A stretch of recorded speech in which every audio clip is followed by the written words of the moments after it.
Shares of Mazagon Dock bounced back by over 7% on Tuesday, recovering from a 12% drop over the previous three sessions. The decline was triggered by a bearish report from ICICI Securities released on Thursday, which predicted a potential downside of up to 77%. Now, this is a fourth negative report from the domestic brokerage since July of 2023, with this latest forecast being the most pessimistic yet. Interestingly, ICICI Securities has actually raised its target price on the stock from Rs 600 in July 2023 to 1165 rupees now. While this may seem a little confusing, but note that the stock has also more than tripled in value since the initial target. So what should investors do now? To shed light on this and the outlook on the defense sector, we have Mohit Gang, co-founder and CEO of Moneyfront, joining us. Mohit, shares of Mazagon Dock have bounced back quite impressively. They are trading over 7% higher as of Tuesday afternoon. Now, this rebound obviously follows a 3-day period of sharp declines during which the stock fell by about 12%. Currently, it's down about 20% from its record high levels. From a valuation perspective, at the current price point, what's your call on Mazagon Dock? Buy or sell? Suresh, honestly, it's extremely difficult for me to give a buy or a sell recommendation. The stock is richly valued. There is no two doubts about it, right? So the stock is kind of accounting for the growth which is foreseeable in next 2-3 years, in fact, right? And they have the order book to kind of show that growth. Their growth for last whatever 2-3 years has been phenomenal. If you check any metrics, whether be net profit, whether be operating margins, right? They've been showing tremendous amount of growth, right? And this year the EPS is expected to almost double. It is expected to grow by almost 93-95 odd percent.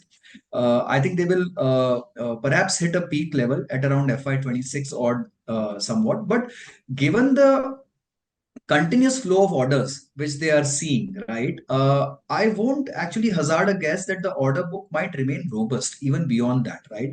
The defense requirements in the country are not going to slow down. The defense requirements are only inching higher.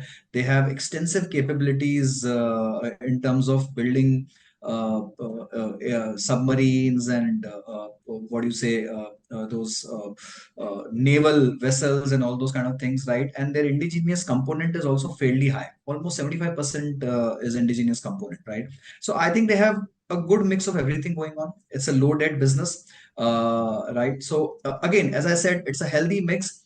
Only concern area, Suyash, is the valuation. They are richly valued, and no company with this kind of growth, this kind of order book, this kind of future outlook, this kind of trajectory will have lower valuations. If you're scouting for one, then you are honestly, I think it's like finding needle in a haystack, which is not possible in Indian markets today, given the way we are. So my sense is richly valued.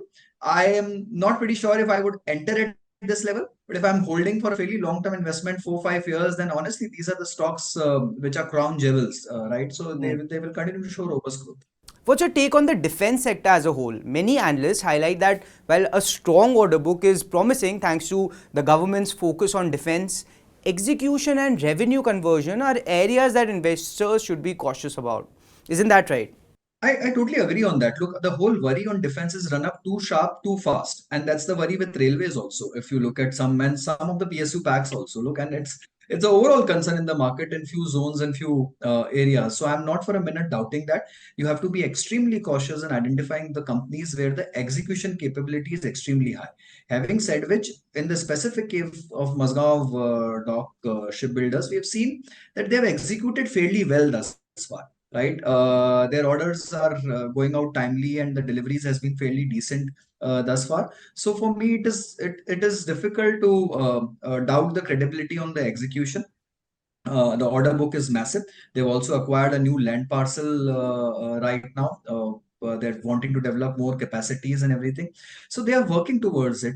You can always argue and say that, okay, there could be some shortfalls in few of the coming years, give or take in terms of fulfilling the obligations and everything.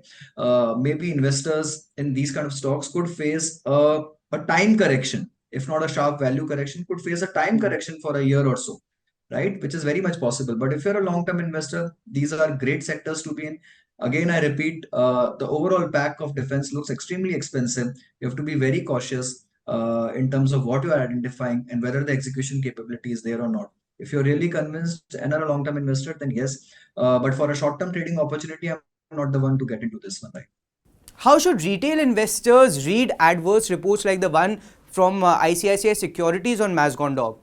Now, ICICI Securities has maintained a sell rating on Mazagon since July of 2023, and despite predicting a 77% downside, which it's actually their worst reports so far, the target price has been revised upwards from 600 to 1165.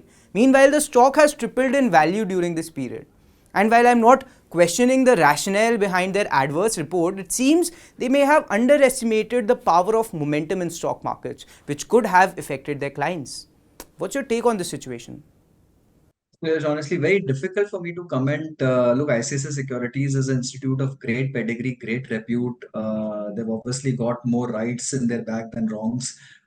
So very difficult in terms of identifying what is the fundamental ground behind this research. But we have to understand that these are fundamental research reports, more so driven by DCF analysis and DCF forecasting. They don't take into account possibilities of order book swelling, possibilities of what do you say, PE expansions, possibilities of momentum trades and these kind of things, or technically how strong these are looking. So they have a very different methodology on a DCF basis. They have their own assumptions and they have their own workings, and I don't for a minute doubt that. But I think investor fraternity on the whole, Suyash, has become extremely discerning, extremely discerning. It's not there are many research houses who have been giving sell calls on mid caps and small caps for last fairly long while, right? But the market seems to be going in another direction. Market also gives a signal time and again that finally look, I think the investor interest is the king, liquidity is the king, and emotions at time can drive anything to any level before fundamentals come into play, right? So each investor has his own style of investing. If you are a fundamental investor, then maybe yes, you go by those reports.